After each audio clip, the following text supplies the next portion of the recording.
आपको लगेगा नहीं कि क्या हुआ, मैं कहाँ भ्रष्ट हुआ, ऐसी जगह खड़े हो जाओगे कि जान भी नहीं पाओगे कि मैं कहाँ चढ़ रहा था, दोबारा उत्साह भी नहीं आ पाएगा। अभी बच्चा ना तो लोक को जानता है, ना परलोक को जानता है, ना हित को जानता है, ना अहित को जानता है।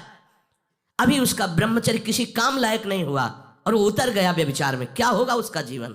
अगर आप वाणी में संयम में रहते हैं ना, वो और भजन करते हैं और सत्य बोलते हैं, तो आप जो बोलेंगे वही होगा। श्रवणेंद्री से गंदी बातें सुने, वाणी से गंदी बातें बोले, रसेंद्री से गंदा भोजन करें और सोचे ब्रह्मचर्य रह जाएंगे, तो बिल्कुल नहीं, कदापि नहीं। ब्रह्मचर्य कोई खिलवाड़ नहीं है। अब जो इस मार्ग पर, अध्यात्म मार्ग पर, आनंद मार्ग पर चलना चाहते हैं, तो उनको एक इंद्रिय के संयम के लिए पांचों इंद्रियों पर संयम करना होगा, ज्ञान इंद्रियों पर। एक बात सुधारने के लिए, ब्रह्मचर्य का रक्षा तभी वो उपासक कर सकता है जब सर्वतोभावेन ब्रह्मचर्य होगा। एक जनेन्द्रिय के ही ब्रह्मचर्य की पुष्टता का जब आप लक्ष्य कर लोगे, तो उसकी पुष्टता के लिए आपको सर्वतोभावेन ब्रह्मचर्य धारण करना पड़ेगा। सर्वतोभावेन नेत्र का ब्रह्मचर्य, जो नेत्र किसी को भी देखकर भोग कामना कर लेते हैं, भोग बुद्धि से देखते हैं वस्तु को, व्यक्ति को, किसी को भी, ये नेत्र से बेविचार हो रहा है, इसीलिए सावधान रहना चाहिए। जैसे नाटक, सिनेमा आदि हैं, वहाँ तो जान रहे हो चित्र हैं, पर उनमें जो अभिनय करने वाले जन हैं वो तो संसारी जन ही है ना। उनका पहनावा, ओढ़ावा, हाव भाव, अंग प्रत्यंग, अगर आप भगवत भाव से युक्त है तो संपूर्ण सृष्टि में कहीं भी दृष्टि जाए अपने प्रभु की भावना होती है। पर वहाँ तक पहुँचने के लिए आपको ये त्यागना होगा ना। आप किसी का अनुकरण न करें, आप अपनी स्थिति को देखें। अगर आप किसी का अनुकरण करते हैं कि हमने उनको देखा है, वो टीवी देख रहे हैं, तो टीवी में क्या देख रहे हैं, कहाँ स्थिति है, हमें क्या पता। हमको जहाँ पहुँचना है उसके लिए हमारे लिए बाधक है, हमें नहीं देखना है। अगर आप माना कि कोई नाटक ही देख रहे हैं, कोई ऐसे सीरियल ही देख रहे हैं, पर उसमें अभिनय करने वाले तो संसारी भोगी पुरुष ही है ना, आप कोई त्यागी जितेंद्रीय महात्मा को थोड़ी देख रहे हैं। तो उस देखने में तन्मयता आती है, जिसको हम देखते हैं उस पर हम आसक्त होते हैं, तभी तो उसका सुख दुख अनुभव होता है। देखो कोई ऐसी रोने वाली सीन आए तो रोना आ जाएगा, हंसने वाली आ जाए तो हंसना आ जाएगा, ऐसे तो उसका प्रभाव हम पर पड़ रहा है ना। तो हम किसी के अभिनय करने वाले के अंग प्रत्यंग को देख रहे हैं और वो कामुक होकर कोई काम चेष्टा कर रहा है या कोई ऐसा, वो सारा का सारा मन कवर कर रहा है आपका, और एकांत होते ही फिर जो मन अपना मनमानी करवाएगा आप नहीं सह पाएंगे। इसलिए नेत्र का ब्रह्मचर्य सबसे पहले शुरू कीजिए। आपको वो चीज नहीं देखनी, वो बात नहीं पढ़नी, वो दृश्य नहीं। श्रीमद् भागवत में वर्णन है, कोई पशु पक्षी भी मैथुन कर रहा हो, अचानक दृष्टि गई तो मानसिक प्रणाम करके दोबारा दृष्टि नहीं जानी चाहिए। इसीलिए लिखा है कि आप एक धनुष भूमि को देखकर, एक धनुष, इसमें किसी की हानि नहीं होगी, आपकी भी हानि नहीं होगी, आप एक धनुष भूमि देख करके ही चलिए। मतलब बहुत लंबी दूरी देखने की ज़रूरत नहीं है, बहुत दृष्टि उठा करके इधर उधर गर्दन हिलाने की ज़रूरत नहीं है। और जैसे कि कोई टक्कर मार सकता है, तो देखो जिनको प्रारब्धानुसार टक्कर लगनी होती है ना, वो चाहे जितनी सावधानी से चलो, वो प्रारब्ध आकर के दंड देता है। अन्यथा सीम की चाप सके को तासु बड़ रखवार रमापति जासु। आप जा रहे हो भगवत चिंतन करते हुए, तो प्रभु का नाम आपका पहरेदार अंग रक्षक है, कोई बाल भी बांका नहीं कर सकता। आपका प्रारब्ध यदि आया है, प्रभु से पास हो गया है कि आपको ये दंड मिलना चाहिए, फिर मिलेगा। आप निश्चिंत रहिए, निर्भय रहिए। प्रभु का जो विधान है वो मंगल करने वाला है। देखो इतने बड़े महापुरुष पूज्य श्री राधा बाबा, श्री आद्याशक्ति भगवती की प्रसन्नता की आराधना कर रहे हैं, क्योंकि श्री कृष्ण हमारे पति हों, इस सिद्धांत की पुष्टता के लिए। और पैर फिसल जाता है, स्नान करने जाते हैं, खड़ाऊ पहने हुए थे और अंग टूट जाता है, दवा नहीं लेते, बांस की खिपचाल बांधकर पुनः अनुष्ठान में बैठते हैं। बलिहारी ऐसी सामर्थ्य की, ये भागवतिक सा प्रारब्ध ऐसे महापुरुषों को भी दंड दे देता है। देखो ना, ऐसे महापुरुष जो ऐसी ऊंचाई पर पहुंचे हैं और इतने भागवत भजन में नियम निष्ठ हैं, उनको भी प्रारब्ध दंड दे रहा है शरीर को। तो अपने को इससे निश्चिंत हो जाना है। जो होना है उसे रोक नहीं सकते, जो नहीं होना उसे कोई कर नहीं सकता। अपने आराध्य देव के चिंतन में ज्यादा नेत्रों को इधर उधर दौड़ाने की जरूरत नहीं है। नेत्र का ब्रह्मचर्य, फिर वाणी का ब्रह्मचर्य, बहुत बड़ा प्रभाव पड़ता है इससे। यदि आप जवान से अश्लील बातें, गंदी बातें, कामुक बातें करेंगे तो आप ब्रह्मचर्य रह ही नहीं सकते। अगर आप वाणी से परस्पर शरीर आकर्षण वाली बातें करेंगे, बट उसको देखा तुमने क्या, बस आप गए। चाहे वो स्त्री शरीरधारी साधक हो या पुरुष शरीरधारी। परस्पर आकर्षण संबंधी यदि वाणी खुली आपकी, तो वाणी के व्यभिचार से आपका जनेंद्रिय का व्यभिचार प्रारंभ हो जाएगा। आप रोक नहीं सकते, नहीं रोक सकते। इसलिए वाणी से भी कोई ऐसी वार्ता न कीजिए जिससे आपके अंदर काम वेदना बढ़े। श्रवणेंद्रिय का, कान से गंदी बातें, व्यभिचार की बातें, कामुक बातें सुनना जिससे हमारे हृदय में कामना जग जाए, बिल्कुल नहीं।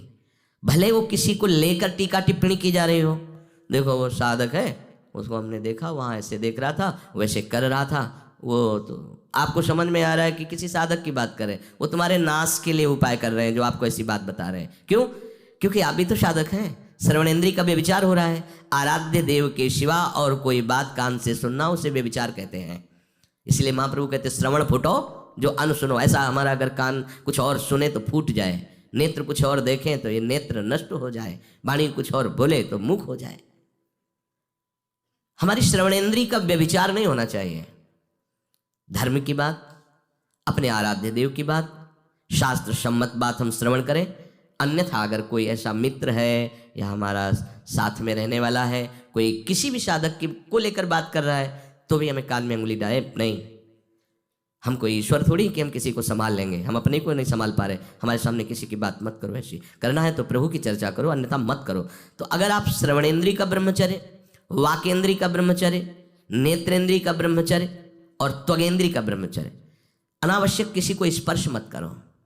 परस्पर विरोधी शरीर को तो भूल कर मत करो। विरोधी शरीर जैसे हमारा पुरुष शरीर है, सामने स्त्री शरीर है, तो किसी भी तरह से सेवा के लिए संकेत करना या किसी भी सेवा के लेन देन में बचाव पक्ष में रहो। यहाँ रख दीजिए सामान, फिर आप उठा लीजिए। सीधे हाथ में सामान लेना नहीं, सीधे हाथ में सामान देना नहीं, जमीन में रख दीजिए। बहुत पवित्र है तो आप कुर्सी पे जो भी आसन उसका हाथ में लेने का नहीं। परस्पर विरोधी भाव वाले शरीरों का स्पर्श बिल्कुल निषेध है, किसी भी कारण से न किया जाए।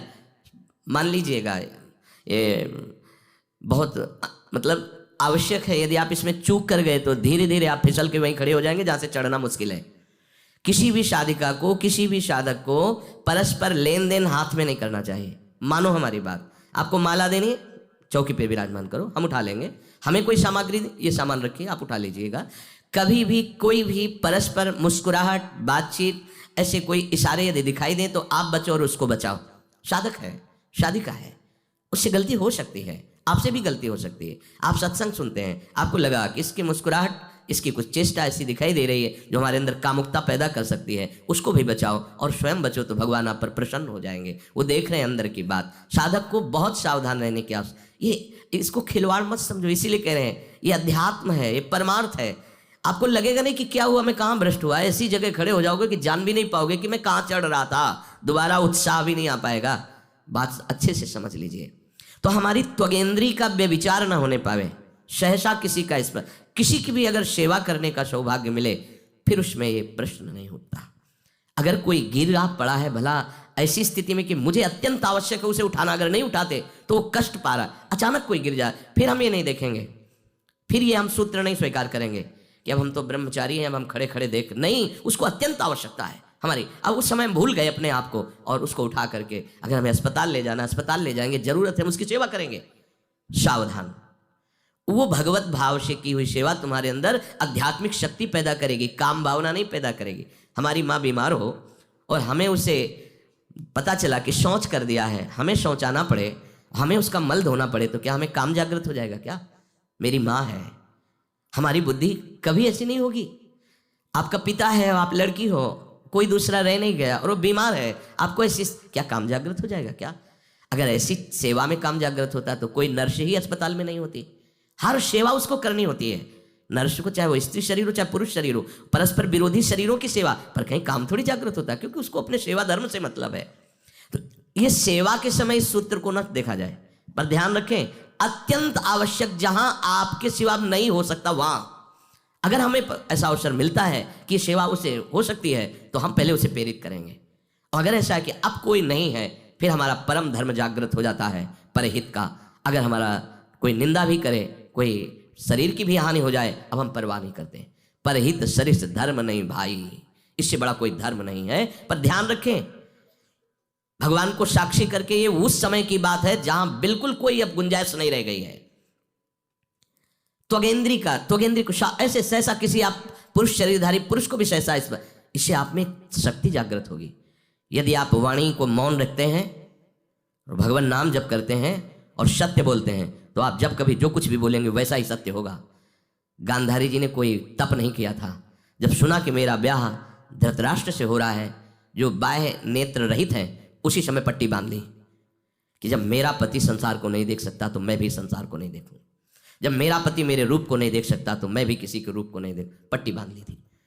जब महाभारत का युद्ध चल रहा था, बड़े बड़े वीरों को मार गिराया जा रहा था, गांधारी ने दुर्योधन से कहा, सुन, मुझे पता है कि भीम की गदा को तो झेल नहीं पाएगा, क्योंकि सबसे बड़ी बात भगवान का वरद हस्त उनके ऊपर है।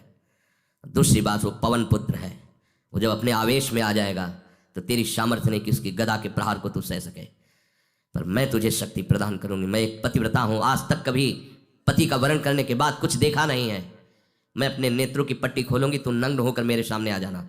मेरी दृष्टि पड़ते ही वज्र का शरीर तेरा हो जाएगा, किसी के सामर्थ्य नहीं कि तेरे उस अंगों को तोड़ सके। भगवान सब कुछ जानने वाले हैं। भगवान भक्त पक्षपाती होते, भगवान का स्वभाव भक्त का पक्षपात लेना होता है। वो अपने महल से कॉरिडोर से जा रहा था गांधारी जी के पास, भगवान आ गए झट से, तो तुरंत उसने हाथ ऐसे लगा लिया, मुझे शर्म आनी चाहिए यार। तो हस्तिनापुर के सम्राट पद पर अभिषिक्त होने के लिए तैयारी कर रहा है, नंगे घूम रहा है गली में। उसने कहा गली में नहीं, माँ के सामने जा रहा है। अरे कोई बच्चा है, ऐसे जाया जाता है माँ के सामने? तो उसने कहा माँ ने कहा है कि हम पट्टी खोलकर तुम्हें देख लेंगे तो तुम्हारा शरीर वज्र का, चलो माना, माँ की आज्ञा का पालन करो, तो थोड़ा इन अंगों को तो ढक लो, तुम तो बड़े हो, कोई बच्चे थोड़ी माँ के सामने ऐसे चले जाओगे, ढकना चाहिए तुम्हें। वापस कर दिया। वो यहाँ ऐसे पत्तों से ढका, वस्त्र नहीं पहना, माँ की आज्ञा ऐसे पत्ते से ऐसे कमर से ऐसे ढक लिया, पीछे आगे ऐसे। गांधारी जी ने पट्टी खोली और जे हुई देखा पूरा शरीर वज्र का। तो ये क्या किया तूने, कमर में क्यों बांध लिया? बोले शर्म लगती थी, कैसे आपके? बोले यहीं से मारा जाएगा, भीम की गदा का प्रहार तेरी इसी जंघा और कमर को तोड़ देगा, तेरी मृत्यु। मान गई, प्रभु के विधान के आगे किसी का बल काम नहीं करता। गांधारी, ये केवल आंख में पट्टी बांधने की सामर्थ्य थी कि मेरा पति यदि अंधा है तो मैं भी किसी रूप को नहीं देखूंगी। अगर आप वाणी में संयम में रहते हैं ना, वो और भजन करते हैं और सत्य बोलते हैं तो आप जो बोलेंगे वही होगा, पर ऐसा कुछ अनर्थ वो बोलता ही नहीं, क्योंकि ऐसा संयमी जान जाता है कि इन सब का फल भगवत प्राप्ति है, किसी को कष्ट देना नहीं है। एक एक इंद्री का जब आप ब्रह्मचर्य संयम करोगे तब आपका वीर संयम होगा। ध्यान रखना, आप नेत्रेंद्री से गंदे चित्र देखें, श्रवणेंद्री से गंदी बातें सुने, वाणी से गंदी बातें बोलें, रसेंद्री से गंदा भोजन करें और सोचे ब्रह्मचर्य रह जाएंगे, तो बिल्कुल नहीं, कदापि नहीं। ब्रह्मचर्य कोई खिलवाड़ नहीं है। जो ये तो हुआ इंद्रियों का, फिर आता है अंतःकरण का ब्रह्मचर्य। हमारा मन काम की तरफ तभी जाता है जब उसको निज सुख नहीं मिलता। ध्यान रखना, सृष्टि में जितने भी दुर्गुण दुराचार होते हैं उनमें दो प्रधान होते हैं, एक काम भोग और एक धन, और सब छोटी मोटी बातें हैं। प्रायः जितने भी हिंसा होंगी, जितनी भी भयानक घटनाएं होंगी, भयानक युद्ध होगा, उन दो में अंतर्गत ही होगा, दो के अंतर्गत ही होगा।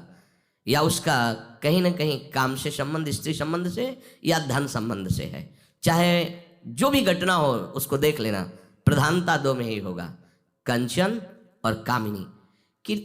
कीर्तिवान तो कोई बिरले ही होते हैं, तो वो तो बहुत आगे की बातें हैं, पर प्रायः जितने भी युद्ध हैं, जितनी भी हिंसा है, जितना भी भयानक कुकृत्य है, इन दो में ही होता है।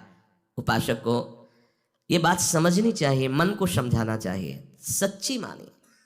मतलब वाणी में शब्द नहीं होता इन बातों को बताने का, यदि कहीं मन को समझाना चाहिए। देखो, अपने लोग उपासक हैं, हम जहां जहां आसक्त हो रहे हैं उसमें हमारे मन का केवल भ्रम है। शरीर के द्वारों में कहीं सुख है, घृणित द्वारों में कहीं सुख है। अगर सुख होता तो इनके भोगने के बाद हृदय कह देता कि अब कछुनाथ न चाहिए मोरे, शांत हो जाता। फिर ऐसा क्यों होता है कि उसको एक जगह तृप्ति नहीं होती, क्योंकि वहां सुख है नहीं।